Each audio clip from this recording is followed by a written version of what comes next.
Nampally police ने नीलेफर अस्पताल से अगवा किए गए एक शेरख्वार बच्चे को कामयाबी से बाजियाब करा लिया। पुलिस ने वकाराबाद के इलाके परगी में शेरख्वार बच्चे को अगवा करने वाली खातून और उसके 2 साथियों को हिरासत में ले लिया। तीनों को शेरख्वार समेत शहर मुंतकिल कर दिया गया। शेरख्वार को उसकी मां के हवाले भी कर दिया गया। पुलिस के मुताबिक बच्चे को हफ्ते के रोज अस्पताल से अगवा किया गया था। सीसीटीवी फुटेज की मदद से तफ्तीशकारों ने अगवा कुनंदा खातून तक रसाई करने में कामयाबी हासिल की। एक खुसूसी टीम परगी पहुंची और खातून को पकड़ लिया। मजीद तहकीकात है जारी। ड्रग्स कंट्रोल एडमिनिस्ट्रेशन ने अंबरपेट में एक मेडिकल शॉप से एमआरपी से ज्यादा कीमत पर फरोख्त करने वाली एंटी फंगल दवाई को जब्त कर लिया। डीसी हुकाम के मुताबिक दवा को नेशनल फार्मास्यूटिकल प्रोसेसिंग अथॉरिटी हुकूमत हिंद की तरफ से मुकर्रर करदा कीमत के मुकाबले ज्यादा एमआरपी पर फरोख्त किया गया था, जिस पर यह कार्रवाई की गई।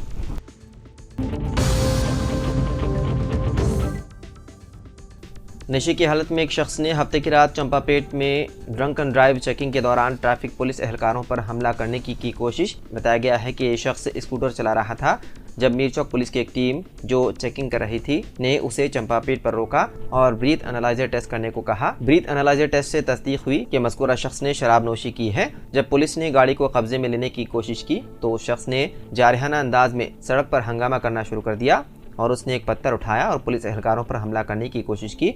इसके अलावा उस शख्स ने गाड़ी को भी आग लगाने की कोशिश की। ट्रैफिक पुलिस ने बिलाखिर गाड़ी को कब्जे में लेकर पुलिस स्टेशन मुंतकिल कर दिया। उस शख्स के खिलाफ शराब पीकर गाड़ी चलाने का मुकदमा कर लिया दर्ज।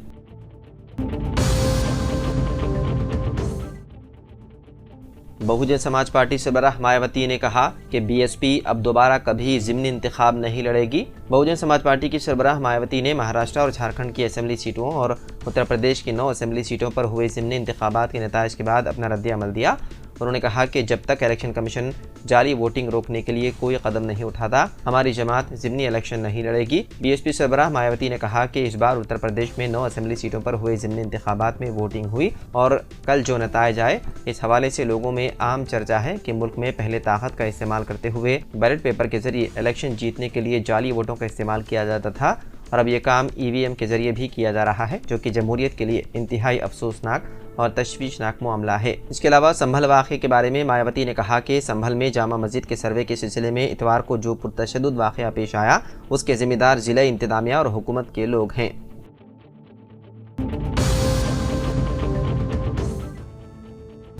उत्तर प्रदेश के ज़िले संभल में इतवार को एक मस्जिद के सर्वे के खिलाफ शदीद झड़प हुई। ये सर्वे एक अदालत के हुक्म के तहत किया जा रहा था, जिसमें दावा किया गया था कि मुग़लों ने एक मंदिर को तोड़कर मस्जिद तामीर की थी। सर्वे टीम के शाही जामा मस्जिद पहुंचते ही सैकड़ों मुदाहिरीन जमा हो गए और सर्वे की मुखालिफत की। सूरत हाल उस वक्त पुरतशद्दुद हो गई जब हुजूम ने सर्वे टीम और वहां मौजूद पुलिस एहलकारों पर पथराव किया। जामा मस्जिद के इमाम ने मस्जिद के अंदर से ऐलान किया और मुदाहिरीन से अपील की कि वो मुंतशिर हो जाएं, लेकिन मुदाहिरीन एहतजाज जारी रखे रहे। पुलिस के आला अफसरान ने भी हुजूम को समझाने की कोशिश की, लेकिन नाकाम रहे और पथराव का सिलसिला जारी रहा। उत्तर प्रदेश पुलिस के आला ऑफिसर प्रशांत कुमार ने कहा कि पथराव करने वालों की शनाख्त करके उनके खिलाफ कानूनी कार्रवाई की जाएगी। तशद्दुद के बावजूद एडवोकेट कमीशन ने सर्वे मुकम्मल कर लिया। जिले मजिस्ट्रेट संभल ने कहा कि सर्वे के दौरान पूरे अमल की वीडियो और तस्वीर ली गई और कमीशन अपनी रिपोर्ट 29 नवंबर को अदालत में करेगा पेश। बताया जाता है कि मौके पर मौजूद कसीर तादाद में पुलिस दस्ते ने भीड़ को काबू में करने के लिए ताकत का भी इस्तेमाल किया। इस दौरान पुलिस के जरिए आंसू गैस के गोले भी दागे गए और हवाई फायरिंग भी की गई।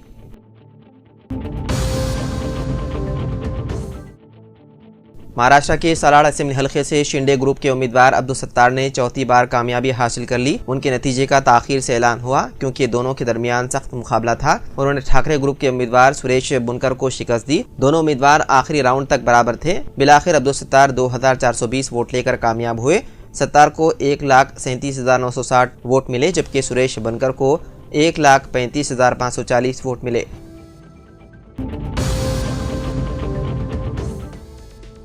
बीआरएस के कारगुजार सदर केटीआर ने कहा कि 29 नवंबर को बीआरएस दीक्षा दिवस मनाएगी। रियासत में कांग्रेसी हुक्मरानी के चुंगल से 4 करोड़ तेलंगाना बाशिंदों को आज़ाद कराने का मुतालबा करते हुए बीआरएस के कारगुजार सदर केटीआर ने इतवार के रोज़ एक और संकल्प दीक्षा की ज़रूरत पर जोर दिया ताकि रियासत की तरक्की के अज़्म का इयादा किया जा सके। पार्टी कायदीन के साथ तेलंगाना भवन में एक मीडिया कॉन्फ्रेंस से खिताब करते हुए उन्होंने ऐलान किया कि रियासत में 29 नवंबर को दीक्षा दिवस मुनासिब तरीके से मनाया जाएगा। ये दिन साल 2009 में KCR की तरफ से शुरू की गई भूख हड़ताल की बरसी के तौर पर मनाया जाता है, जिसने तेलंगाना को रियासत का दर्जा हासिल करने में अहम किरदार अदा किया था। तेलंगाना तल्ली के मुजस्समे की नकाब कुशाई 9 दिसंबर को मेरचल में की जाएगी, जिसमें दीक्षा दिवस तकरीब के इख्तिताम पर निम्स अस्पताल की अहमियत को उजागर किया जाएगा, जिसने रियासत की लड़ाई के आखिरी मराहल के दौरान मरकजी किरदार अदा किया था। इस मौके की अहमियत पर जोर देते हुए BRS निम्स में बड़े पैमाने पर अन्नादानम और दीगर यादगारी सरगर्मियों का एहतमाम करेगा, जिसमें रियासत के लिए जिद्दोजहद के जज्बे का जश्न मनाया जाएगा।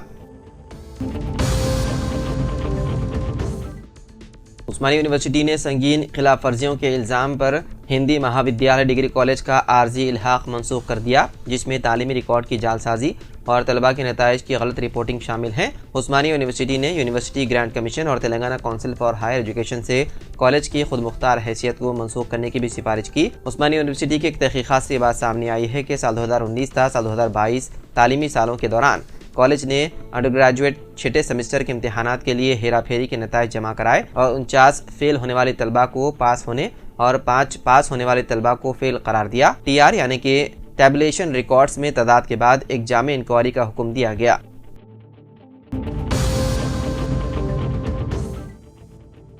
महाराष्ट्र में BJP की कामयाबी फिरकापरस्ती और दौलत के पल पर हासिल करदा कामयाबी है। आम हिंदुओं को मुसलमानों की मुजाहरे पर खौफजदा करते हुए BJP ने अपना काम किया।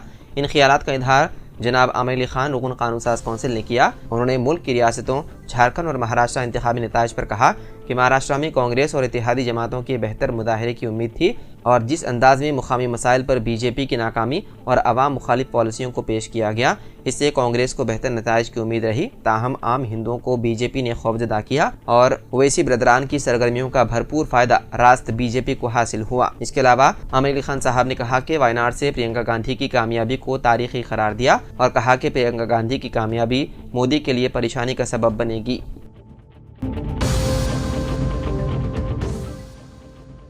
BRS के वर्किंग प्रेसिडेंट व साबिक रियासती वजीर KTR के खिलाफ हैदराबाद की नामपल्ली खुसूसी अदालत में क्रिमिनल पिटीशन दाखिल हुई। KTR के खिलाफ सनतकार S सरोजन रेड्डी ने क्रिमिनल पिटीशन फाइल किया। सरोजन रेड्डी ने बताया है कि अमृत टेंडर के खिलाफ झूठे बेबुनियाद इल्जामात आयद करने पर वो अदालत से रुजू हुए। सरोजन रेड्डी ने अपने पिटीशन में अदालत को बताया कि अमृत टेंडर्स के मामले में BRS के रुकन असेंबली KTR ने अवाम को गुमराह करने के लिए झूठे इल्जामात आयद किए हैं। उन्होंने कहा कि साल 2011 में ही शोभा कंस्ट्रक्शन कंपनी कायम हुई। इस कंपनी के दीप्ति रेड्डी मैनेजिंग डायरेक्टर की हैसियत से खिदमत अंजाम दे रहे हैं। इस कंपनी में मेरा कोई शेयर नहीं है और ना ही वो डायरेक्टर हैं। ताहम शोभा कंस्ट्रक्शंस को मुझसे जोड़ते हुए KTR ने अवाम को गुमराह करने की कोशिश की।